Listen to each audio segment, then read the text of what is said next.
Hello tout le monde, on se retrouve pour un nouvel épisode de Je te passe le mic et même plus de Mike au centre. Et on se retrouve aujourd'hui avec Simon, notre invité du jour, qui va Bonjour nous tout le parler. monde. Excuse-moi, je t'ai coupé la parole. Qui va nous parler aujourd'hui de la confiance en soi. Mais avant qu'on rentre dans le vif du sujet, Simon, est-ce que tu pourrais te présenter à nos invités parce qu'ils ne t'ont jamais vu? Moi c'est Simon, je suis chrétien, chose très importante. Voilà. Et j'ai tout fraîchement 23 ans et je suis actuellement encore en études en tant qu'ingénieur en alternance. Ok. Et on espère qu'on retrouvera Simon dans un autre format, j'espère bientôt, parce qu'on a déjà longuement discuté de ce qu'il faisait. Est-ce que Tu, d'ailleurs tu peux nous dire ce que tu nous fais? tu vas les spoil. C'est vrai que je spoil un peu. J'aime la musique, j'aime beaucoup la musique et ça touche à le rap un petit peu, voilà, l'écriture, etc. Voilà. Très talentueux. Sans trop en dire. Voilà, parce que ça sera pour un prochain épisode. Donc aujourd'hui, on va parler de confiance en soi. Pourquoi confiance en soi? Parce que c'est un thème hyper important, que ce soit euh, pour l'identité, pour notre identité, et parce que c'est un thème fondamental, je pense, pour se construire en tant qu'être humain. Et donc je vais introduire ce sujet par donner quelques petits éléments qui vont nous conduire dans la discussion qu'on va avoir en fait pendant les 60 prochaines minutes. Tout ça? Ou plus, on ne sait pas, ou moins. Mais en tout cas, on va laisser Dieu conduire et je Mm. vais vraiment envie de donner quelques éléments pour commencer. Donc, la confiance en soi. Pourquoi la confiance en soi? Donc, la confiance en soi, c'est un élément très fondamental dans nos sociétés dans notre société pour se construire en tant qu'être humain. Et en fait, aujourd'hui, si tu n'as pas confiance en toi, c'est un peu compliqué d'avancer. Et je pense que pour les personnes, en tout cas, qui ont vraiment un réel problème avec la confiance en soi, je pense que bah, elles voient les conséquences de ce manque de confiance en soi. J'ai beaucoup dit confiance en soi en l'espace de 1 minute. On va plus le dire. On va plus le dire. On Ce va mot plus est le dire. banni. Voilà, c'est banni. Donc, Ah, c'est le thème. j'ai noté qu'on bâtit. Oh! J'ai noté que la confiance en soi, elle se construit dès l'enfance et qu'elle nécessite des fondements solides, mais on reviendra dessus dans notre première partie. Et juste pour donner quelques éléments de définition, histoire que on ait des éléments concrets. Donc, la confiance vient du verbe confidere en latin, pardon. Cum avec et fidere fier. Et en fait, la définition que l'on donne sur Internet, parce qu'on regarde quand même toujours un peu sur Internet, ça sort pas de ma tête, c'est vraiment s'en remettre à quelqu'un et s'abandonner à sa bonne foi, donc à la bonne foi de la personne. Et finalement, la confiance, ça vient du mot fides, qui veut dire foi, fidélité, et ça nous donne déjà des pistes sur les origines de notre confiance en soi et pourquoi c'est important d'avoir confiance en soi. Donc, le manque de confiance en soi, si on part de ce principe-là, c'est un poison pour notre société parce que si tu n'as pas assez confiance en toi, tu peux bâtir ta confiance sur des choses qui sont peut-être éphémères et des choses qui peuvent dénaturer qui tu es vraiment. Et c'est pour ça qu'aujourd'hui, on veut parler de pourquoi c'est important d'avoir confiance en soi et pourquoi c'est important d'aborder ces sujets. Et personnellement, j'avais envie d'avoir un premier avis plutôt masculin parce que même si la confiance en soi nous impacte tous de la même manière, j'ai l'impression que c'est abordé de différentes manières, que ce soit chez les filles et chez les garçons. Et on va en discuter aujourd'hui avec Simon, qui est un garçon, si vous ne l'avez pas remarqué.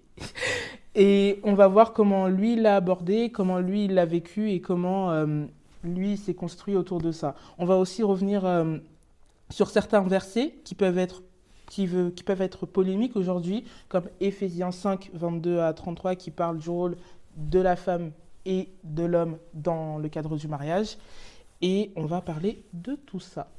Donc, j'ai quasiment fini de parler. Je vais juste annoncer un peu la problématique. Très bonne intro. Voilà. Très bonne introduction. Pour la problématique, du coup, on va essayer de percer le secret de comment bâtir en fait sa confiance en soi dans nos sociétés et aussi en tant que chrétien, parce que c'est un gros défi pour nous aujourd'hui, jeunes chrétiens. Donc, je vais lire exactement ce que j'ai écrit parce que là, ça fait film et tout. Est-ce que vous êtes prêts? Entre foi, Je suis prêt. Entre foi, identité et confiance en soi, comment se construire en tant qu'homme de foi dans une société oppressante? Et je dis bien homme de foi. C'est pour vous les messieurs aujourd'hui. Et bientôt pour nous les femmes. Génération pour Jésus, Jésus, oh, oh. On va trouver les perdus, oh, oh. Mais enfin, ça peut parler à tout le monde et je pense que c'est intéressant quand même d'avoir ces deux avis. Et en fait, la première chose qu'on va aborder aujourd'hui, c'est comment, comment construire sa confiance. Enfin, non, pas comment construire. Pourquoi c'est important de bien fonder sa confiance en soi dès l'enfance. Et là, je vais te laisser la parole, Simon, pour que tu nous parles un peu de ces enjeux-là. Ouais, comme tu l'as dit, l'enjeu, il est fort dès l'enfance. Dès l'enfance, c'est ce que la Bible un peu nous montre par rapport au cadre du foyer, par rapport à une certaine sécurité que l'enfant est censé trouver et dans laquelle une sécurité en fait qui va juste lui permettre de se construire.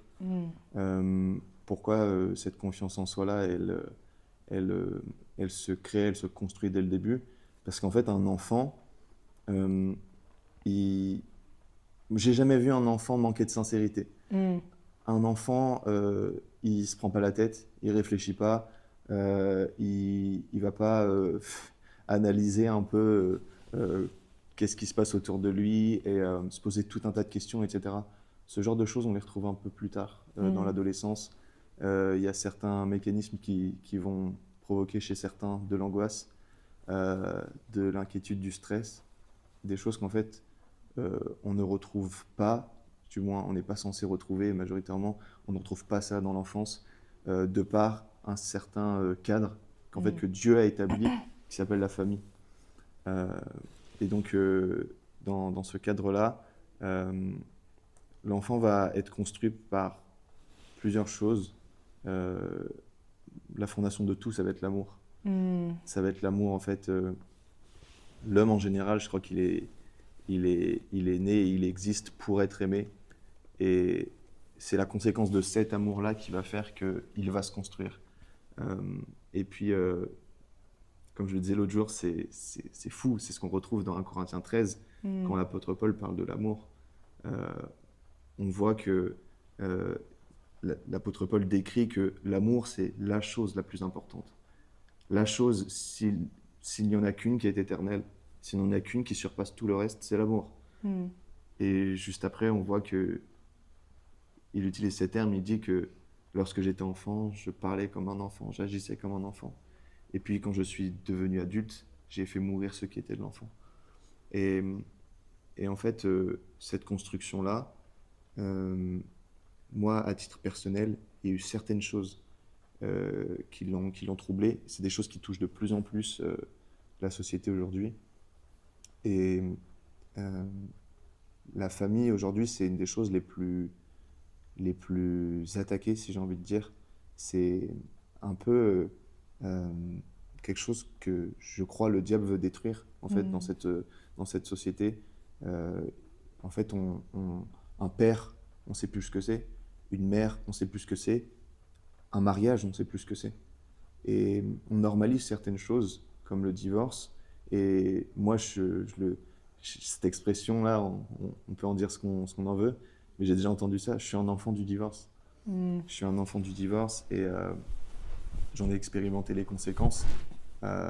Et en fait, moi, en effet, ça a causé vraiment ça m'a causé beaucoup de tort. Quand mes parents ont divorcé, pour moi, c'était inconcevable de vivre dans un monde où mes parents ne s'aiment plus, où mes parents ne sont plus ensemble, parce qu'au plus profond de moi, et c'est ce qui se passait, personne ne me l'avait enseigné ça. Et en tant qu'enfant, j'étais convaincu que mon existence était la conséquence de l'amour entre mes parents. Donc que l'amour entre mes parents disparaisse, ça enlevait même la raison de mon existence. Qu'est-ce que je suis moi? Qu'est-ce que je suis moi si mes parents ne s'aiment plus?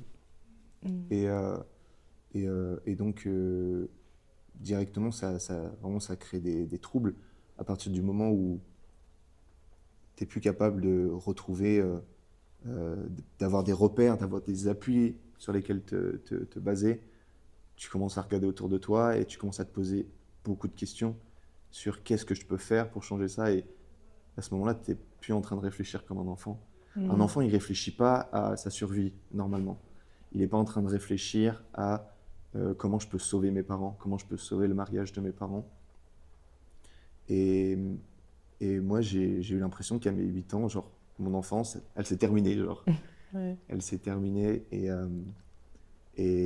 on pourra le voir après, je pense, parce que euh, j'ai essayé d'un peu de trouver des repères autour de moi, dans la société, etc., à l'école et tout. Mm. Euh, et et c'est là qu'on,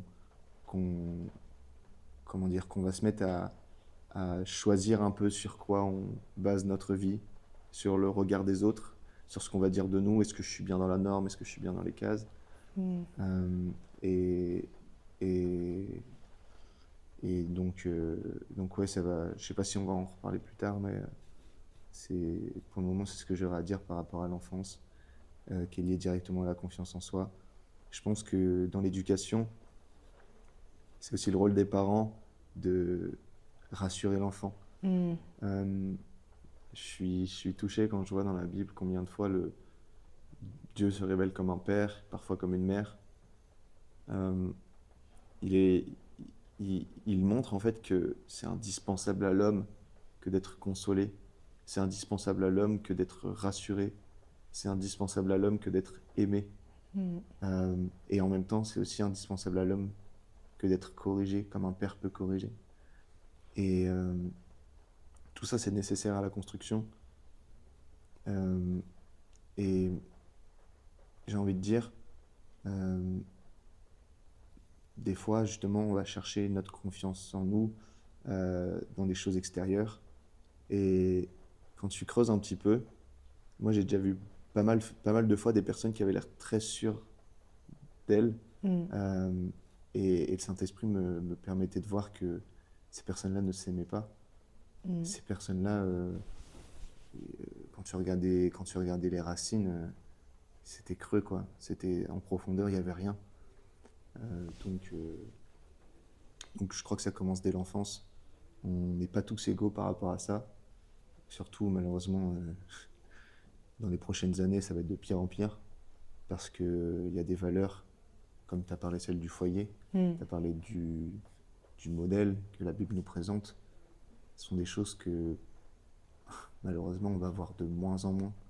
Ouais. Donc, dans le passé, dans la génération de nos parents, on a eu tendance à voir un extrême, c'est-à-dire des personnes peut-être qui s'appuient sur des principes culturels ou religieux pour imposer leur autorité. Voilà, la place de l'homme, c'est le chef, c'est celui qui dirige, c'est celui qui commande, c'est celui qui se fait craindre. Mm. Euh, Moi, à titre personnel, c'est ce que j'ai vécu avec mon père. Euh, je pense il avait pas vraiment compris ce que ça devait être un père à cette période-là. Il en avait compris certaines choses, mais d'autres non. Et il avait l'habitude de dire, moi, je veux que vous me craigniez. Mm. Je veux que vous me craigniez. Euh, et au contraire, je pense que il y a une forme de crainte qui est le respect, comme la crainte de l'Éternel. Il y a une forme de crainte, mais qui n'est pas une peur, qui n'est pas le fait d'être terrorisé. C'est un respect qu'on doit avoir pour nos parents. Mm. Mais derrière ça, la chose la plus importante qu'on doit recevoir, je pense, c'est avant tout l'amour. C'est avant tout l'amour et la confiance. Mm. Euh, un, un enfant, à partir du moment où il commence à se dire, bon, bah, malheureusement, il y en a tellement, j'ai jamais envie de dire que c'est la majorité. À partir du moment où tu as un enfant et où tu te dis, je peux pas compter sur mes parents, honnêtement, c'est compliqué. Ouais. Imaginons que tu n'as pas de frères et sœurs.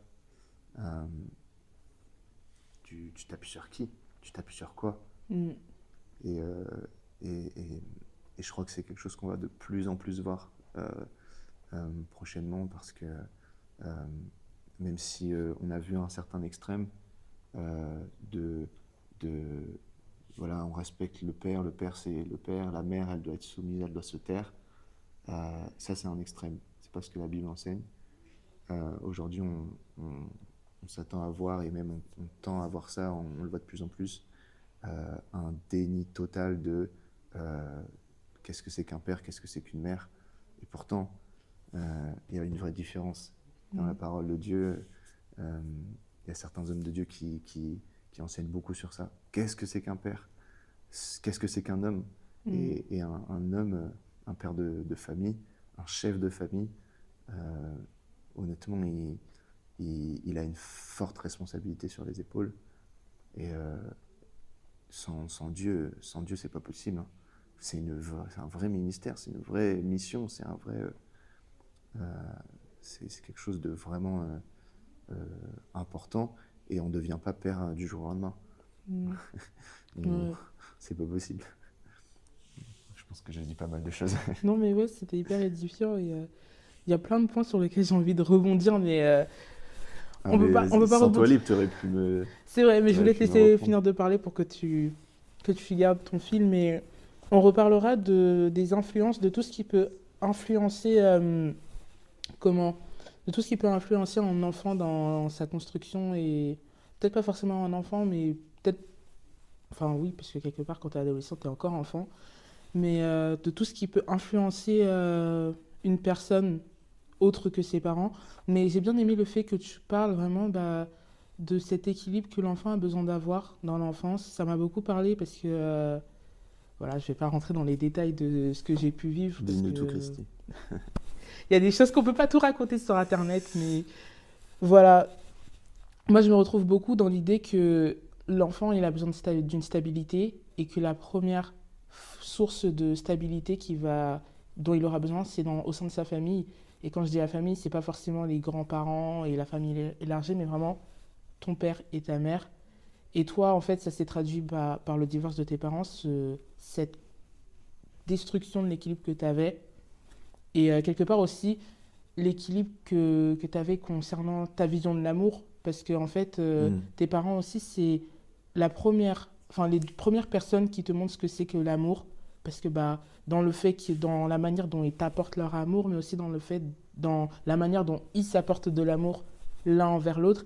Et si à la base c'est très toxique, très peu, comment dire, très mal géré, et aussi très exposé à l'enfant, et en fait l'enfant il va se construire et il va se dire ok, l'amour c'est ça, l'amour c'est comme ça.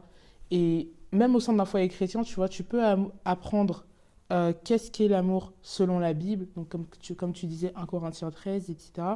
Mais si tes parents ne te montrent pas cette forme d'amour-là, en fait, c'est un peu malheureux, mais c'est un peu comme ça que tu vas te construire. Tu vas te dire que voilà, l'amour c'est censé être comme ça. Et là, je parle beaucoup plus pour les filles souvent, parce que souvent ça se traduit comme ça, mais c'est un peu triste à dire. Et j'ai pas de chiffres comme ça à sortir, mais une fille qui aura vécu dans un foyer où ses parents, où soit sa mère se faisait battre, ou en tout cas dans un foyer où il y avait une violence particulière, si elle travaille pas dessus, et si elle prend pas conscience que voilà, j'ai vécu ça dans mon enfance, et quand elle sera grande, elle sera beaucoup plus amenée à finir avec quelqu'un qui va la violenter, ou en tout cas elle va peut-être même elle-même être violente dans son propre foyer, parce que c'est la normalité et c'est ce qu'elle a appris étant toute petite.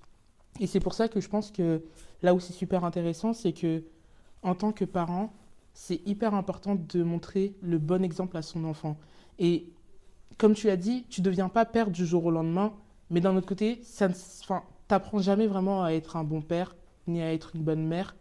Mais ce qui est sûr, c'est qu'il faut déjà qu'à la base, tu aies ces valeurs-là de l'amour, à savoir que, j'ai pas le verset en tête, mais l'amour est patient, l'amour est doux, et tout ce qui s'ensuit. Et en fait, c'est pour ça que c'est important que le cadre familial que l'enfant a de base se doit d'être équilibré, pour que l'enfant puisse bâtir sa confiance en soi sur des fondements qui sont stables et qui sont en tout cas suffisamment bons pour qu'en fait il évolue correctement dans la société.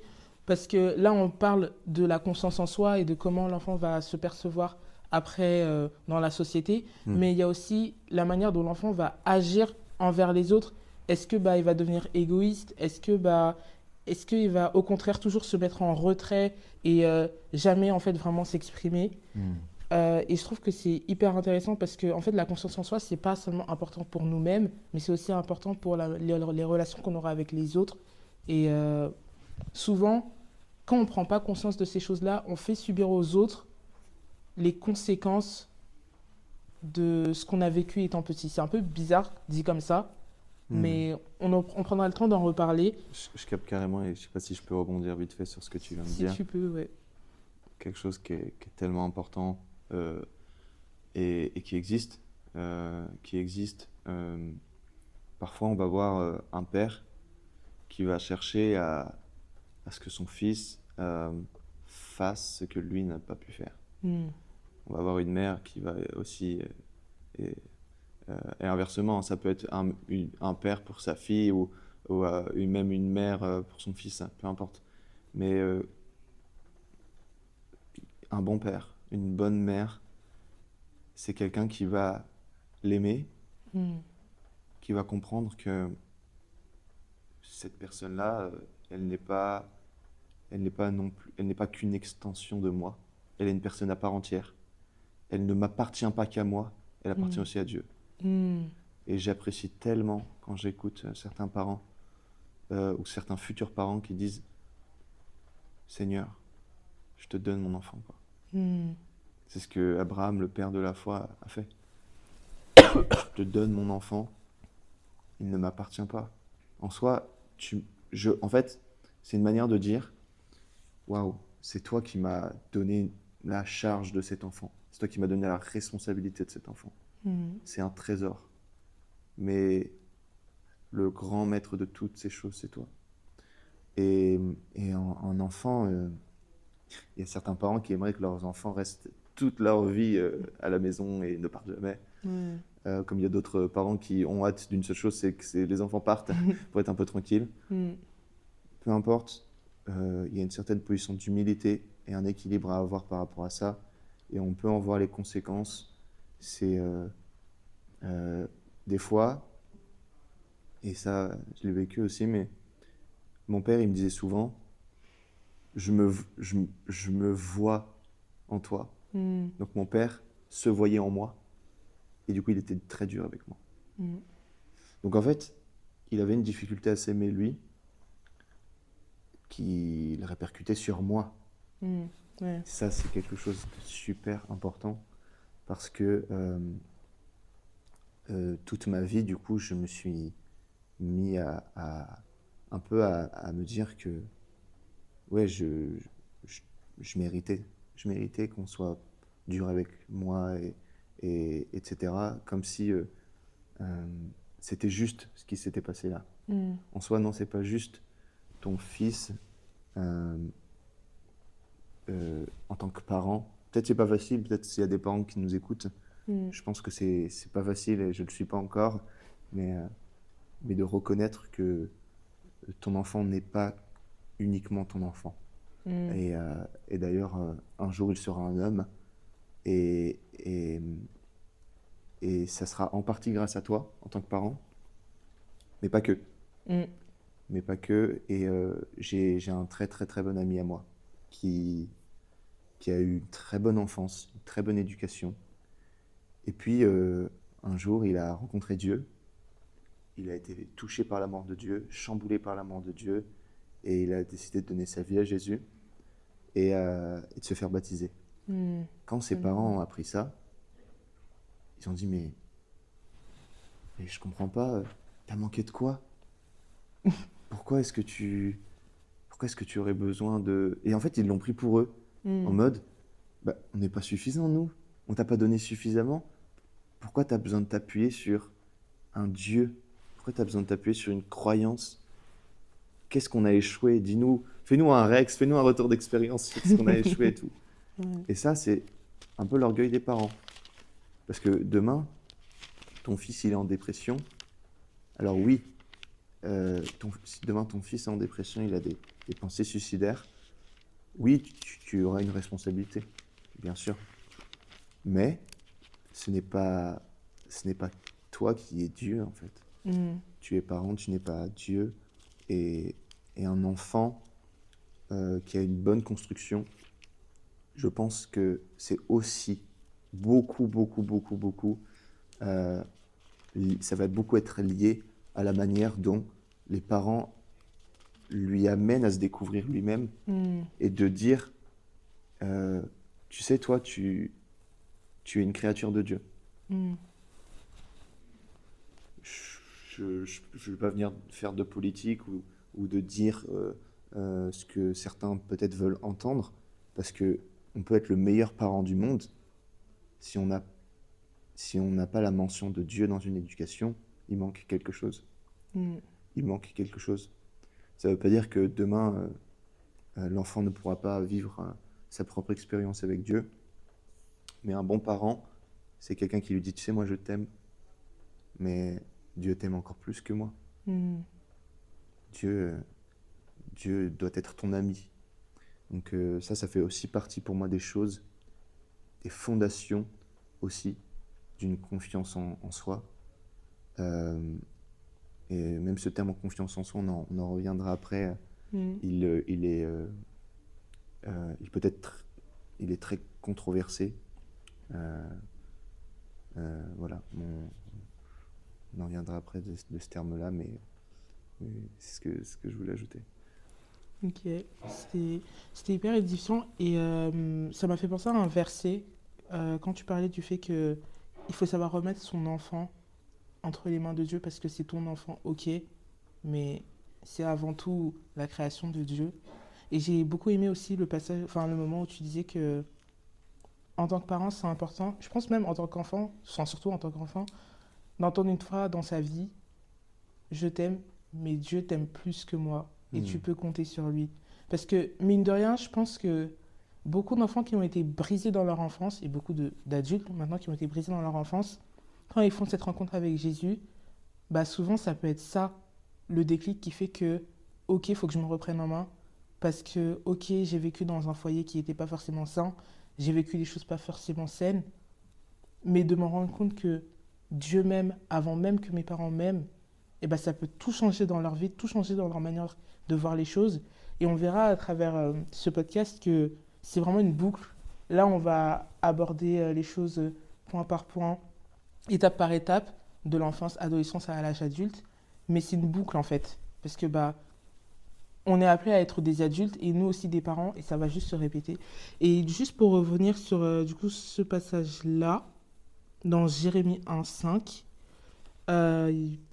Dieu dit, avant que je t'eusse formé dans le ventre de ta mère, je te connaissais, et avant que tu fusses sorti de son sein, je t'avais consacré et je t'avais établi prophète des nations.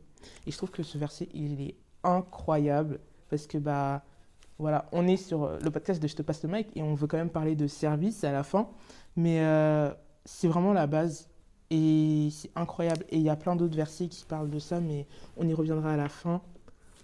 Et juste pour conclure un peu sur cette première partie et passer peut-être à une partie plus concrète et peut-être qui va parler à beaucoup plus de jeunes ou même de parents en fait. L'idée vraiment c'est de se construire dès l'enfance avec des bases saines, que ce soit venant de tes parents mais aussi dans les expériences que tu auras vécues en tant qu'enfant, dans les expériences que tes parents t'auront laissé vivre aussi en tant qu'enfant. Et ouais, c'est important. Je pense qu'on peut s'accorder tous les deux pour dire que pour bien se construire, premièrement, que ce soit en tant qu'homme, que ce soit en tant que femme, il faut que dans l'enfance, on ait eu des bases saines venant de nos parents et peut-être aussi venant de nos frères et sœurs, mais en tout cas venant de nos parents parce que c'est les premiers êtres humains qui vont nous apprendre ce que c'est que l'amour, ce que c'est que la vie, ce que c'est que vivre dans une société et vivre dans le monde. Donc voilà. Si cet épisode t'a plu, on t'invite à t'abonner à Je te passe le mic sur toutes les plateformes, à savoir YouTube, Instagram et TikTok, mais aussi à notre podcast Mike au centre sur Spotify. Et on t'invite aussi à activer la cloche de notification pour ne pas manquer la deuxième partie de cet épisode sur la confiance en soi. Allez, on se dit à très vite.